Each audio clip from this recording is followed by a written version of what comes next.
এটা সমাজকর্মী এনজিও কর্মী দিয়ে রাষ্ট্র চলবে না। সুন্দর করিডোরের মতো স্পর্শকাতর বিষয়ে রাজনৈতিক দলগুলোকে একটু ডাকা যেত না, একটু আলাপ আলোচনা করা যেত না?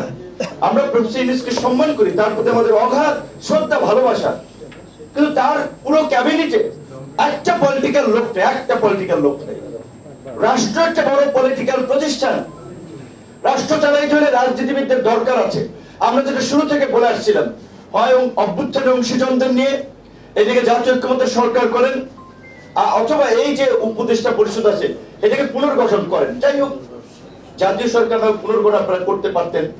এখন এই যে ইশরাক হোসেন দেখেছেন, আদালত রায় দিয়েছে উপদেষ্টা তাকে বসতে দেবে না, কারণ উত্তরে তার লোক বসাইছে পয়সা পাতি নিয়ে, কাজ ভাগ করে দিয়ে তাদের নেতা কর্মীদেরকে তৈরি করা, দক্ষিণটাও তাদের লাগবে। ইশরাক বসলে তো সমস্যা, তাদের জন্য বিএনপি লোকের আধিপত্য থাকবে।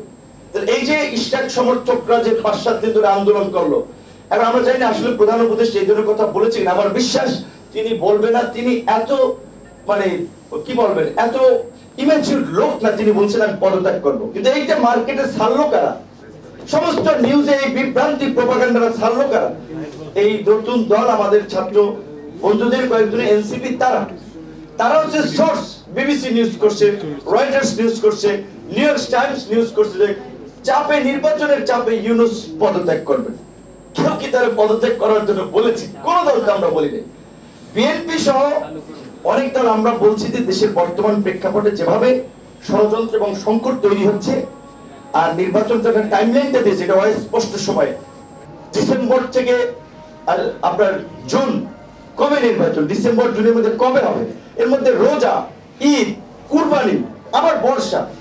তাহলে আপনারা অন্তত স্পেসিফিক একটা মাস বলেন যে জানুয়ারি মাসে নির্বাচন হবে, ফেব্রুয়ারি মাসে নির্বাচন হবে।